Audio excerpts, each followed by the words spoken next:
Hey everyone, welcome back. So today I have a different kind of video for you. This is a woman from my church. She came to me because if you can see those thumbs there, she has a little bit of, I don't know if it's damage. She said she's had it since she was born, so it might be hereditary or something, but her nail bed kind of craters down near her eponychium and has kind of like a hill in the middle, and then it goes down again right here there at the tip. So she wanted to see if I could smooth it out with hard gel. So I figured that would be a perfect video to do for you guys.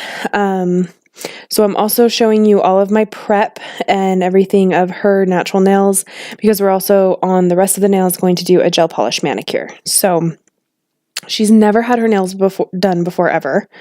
So she wanted to do something super natural. So we went with a very like a translucent pink color on her nails near the end. So I started by pushing back her cuticles and scraping off any cuticle that happened to be on her nail bed. She has really great nail beds, and there's hardly any cuticle on her nail bed at all.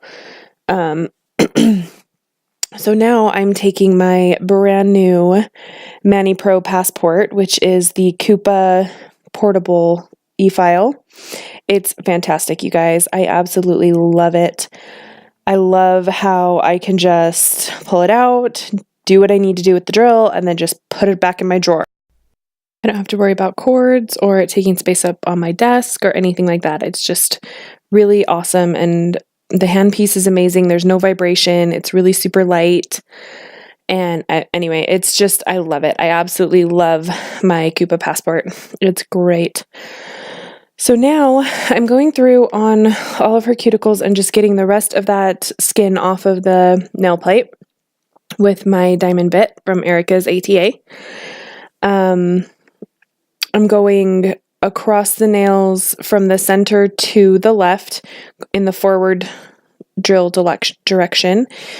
And then starting at that last pinky going backwards, I turned my drill to reverse, and I'm going from the center to the right of the nails to go that way. So I like doing this way because I feel like it helps push the eponychium back a little bit better. Like the drill bit helps open up that space really well when I do that. So it's really helpful, I think, to do it that way. And then now I'm taking a medium grit sanding band and I'm just lightly tickling over that nail plate with on like the lowest speed of my e-file. It's barely on at all, just enough to just scratch up the surface of that nail. And this one was a little bit tricky because of those like craters and hills and stuff in this nail. I had to kind of be really creative with how I was using my sanding band on this nail. So it looks like I'm going over it a million times, but I'm like literally barely touching her nail. I just want to make sure that I get all those little teeny tiny cracks and crevices because this nail is a little bit funky. So then I'm also kind of just tickling over the rest of these just to rough up the surface so that the gel polish will adhere to them. So we want to make these all nice and finished for her. Like I said, she's never had her nails done before, so she was really excited that there was an option for somehow making her thumbs look normal and smooth on top. So she was really excited about this.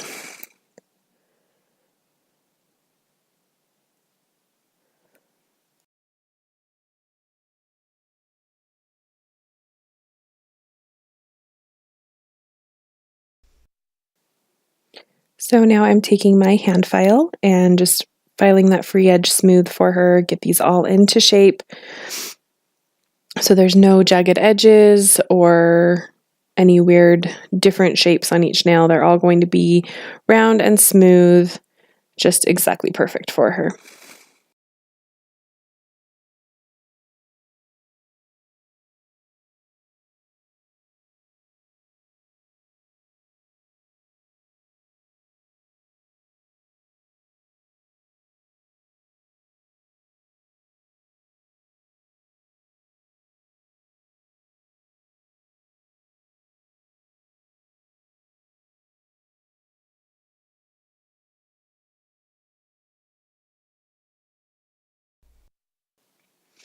At this point, I am wiping the nails over with acetone, just scrubbing off all the rest of that dust from the nails just to help dry them out and help prep them and get them ready for the gel application. And on the other 10 or the other 8, I'm just going to do gel polish, but the 2 thumbs are both going to have hard gel, so I will show you that. And I do kind of bounce back and forth between hands, which one I show, just because it really kind of varied which one I actually had in shot when I was doing it. So sometimes I'll show the left thumb and sometimes I'll show the right thumb. And this is me applying just pH bond, just a pH bond or a dehydrator to all the natural nails. Help dehydrate them just a little bit more so that the gel will adhere.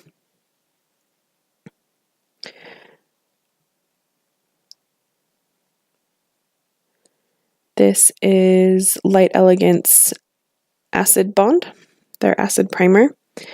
And I like that one a lot, that it helps with adhesion.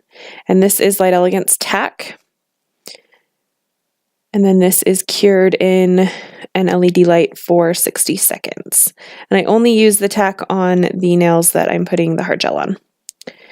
So I'm using Light Elegance Soft Pink Extreme. We wanted it to be really soft and natural looking. We didn't want it to have too much brightness or color, and didn't want to vary it from the natural nail color much at all, because she wanted it all to look very natural. So right there, I'm just laying down my slip layer so that the gel knows where it's supposed to go.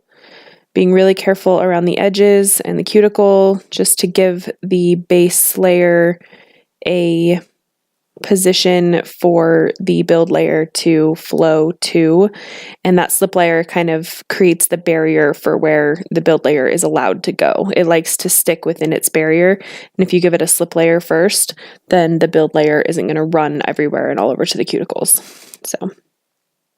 So now I'm taking a decent sized bead, laying it on the nail, and just kind of teasing it into the cuticle. You already have that slip layer there, so you don't have to go all the way to the cuticle, because the gel itself will self-level out to the barrier of that slip layer.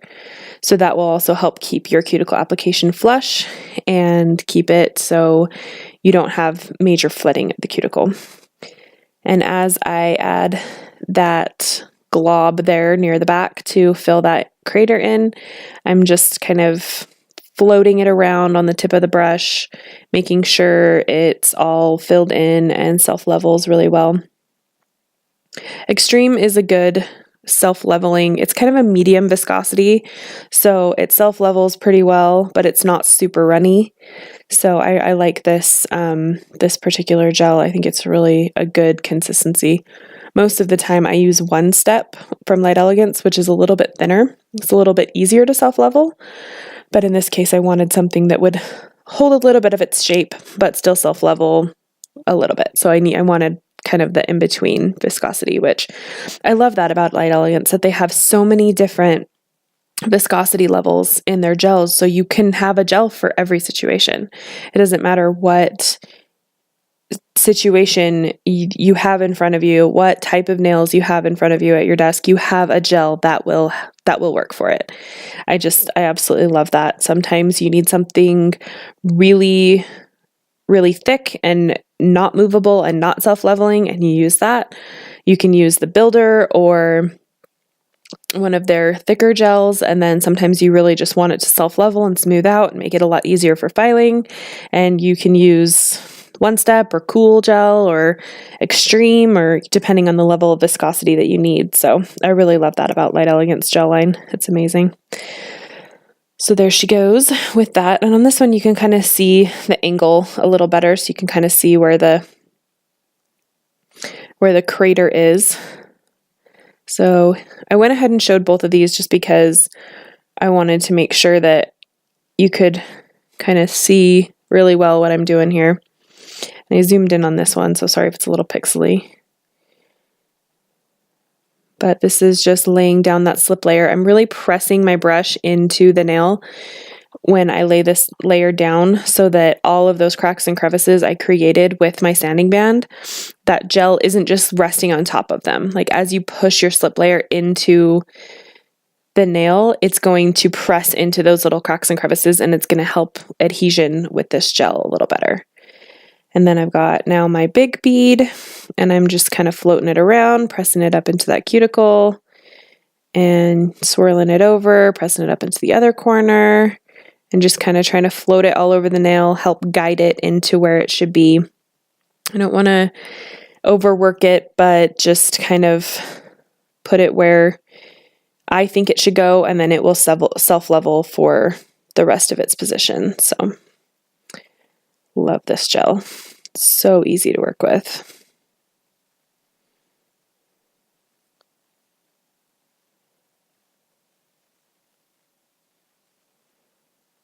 Just trying to get my apex in there, make sure that the center is higher than the edges.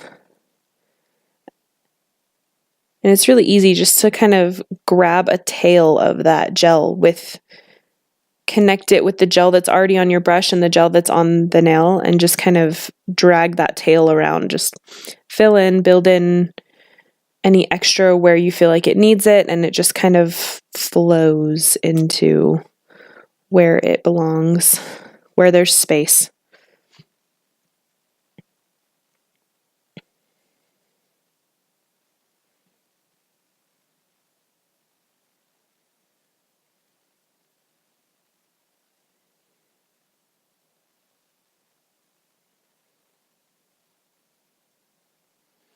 And I am still going to file this nail at the end, but I'm just trying to get it as nice as possible so that there's less filing to do.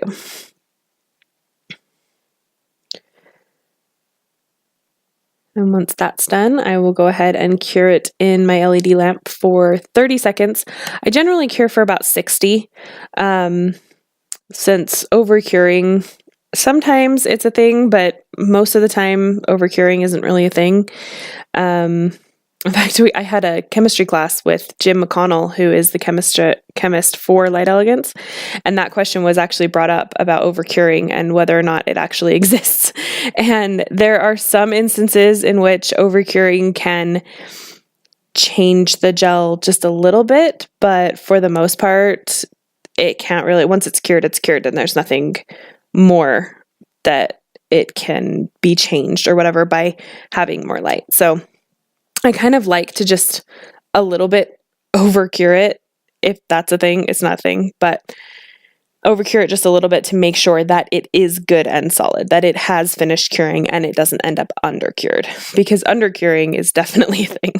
So I'd rather err on the side of caution and just cure it a little longer. So I tend to cure my hard gels for 60 seconds, even though technically they only need 30. I tend to cure them for 60. Also, it helps keep my client's hand in the light longer, so that while I'm working on the other hand, so they're not playing with their phone or, getting fuzzies all over their not quite finished nails. So it kind of helps keep their hand stationary for that. So anyway, so I'm taking my sanding band around those corners and edges just to smooth everything out. Make sure it's all nice and pretty and smooth. Debulking it a little bit because I did kind of overbuild it just so that I could make sure to have plenty of product on there. And I'm not missing any product in any places.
So now that those thumbs are finished filing and all of the rest of the nails have been wiped over again just to get all the extra dust off of them, I'm going in with Luxio, or by Axzentz, base gel for the gel polish application. I love this gel so much. It's amazing.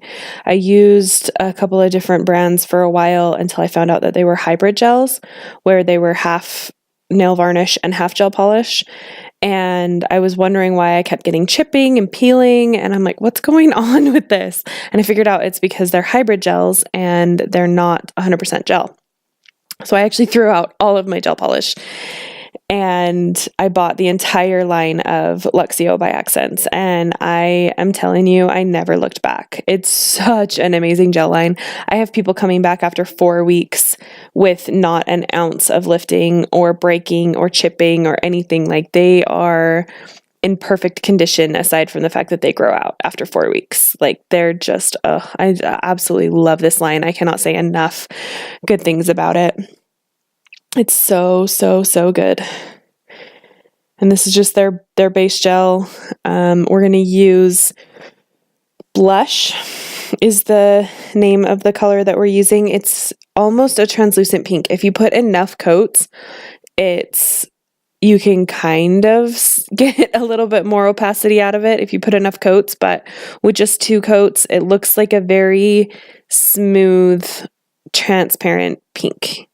It's not really very opaque at all. So it's just really natural and exactly what she wanted out of the final result. So, and again, I'm kind of switching back and forth with hands because I kept going out of shot with the one hand, so I couldn't really keep both. But so here's that blush. I have all of since I have them all numbered and they're all 1-word names, like all the names for the gels are 1 word, I have them all in alphabetical order because I'm a little bit crazy like that. I like to have my stuff really organized so that I can find it really easily.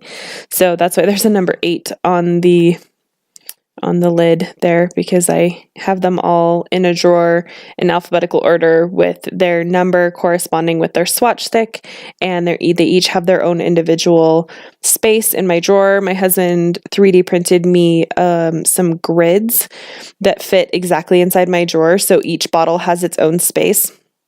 So I put that bottle back in that same space afterwards so they never get mixed up. And yeah, I'm a little bit crazy. Don't mind me, it's fine. So, but that's why there's an 8 on the top of that.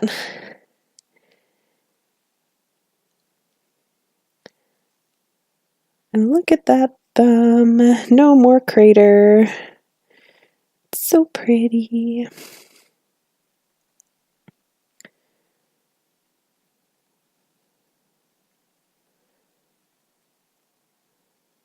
So I'm going to go ahead and apply 2 coats of this Luxio blush to both hands, and then I will use the Luxio gloss top coat to make them super shiny and gorgeous. To finish those off, that one does have an inhibition layer. It is not a no wipe, so I went ahead and wiped them all off. And then I will apply some cuticle oil at the end just to make them all nice and pretty and rehydrate those cuticles that, as you can see right now, are very, very dry from the prep. So, and then I've got a shot at the end to just show you what the final result is with this little gel polish manicure. So I really, really hope you've enjoyed this video. It's a little bit different of a video than I usually do. Generally, I stick with acrylic, but you know, I honestly love hard gel. I used hard gel exclusively for about the first 5 years of being a nail tech. And, you know, I just love it. It's not, I feel like both have their place. I love acrylic. I love hard gel. I couldn't ever just go back to just using one or the other. I really, really love acrylic, but sometimes I just really love to do a nice hard gel set. So anyway, thanks for watching. I'm glad you're here. If you aren't already subscribed to my channel, please go ahead and do that. I would love to hear any comments from you or questions. be sure to pop them below. I'm more than happy to answer any questions you have. And if you're not already getting my notifications for when I upload a video, please hit that notification bell. And I will see you in my next video. Talk to you later. Bye.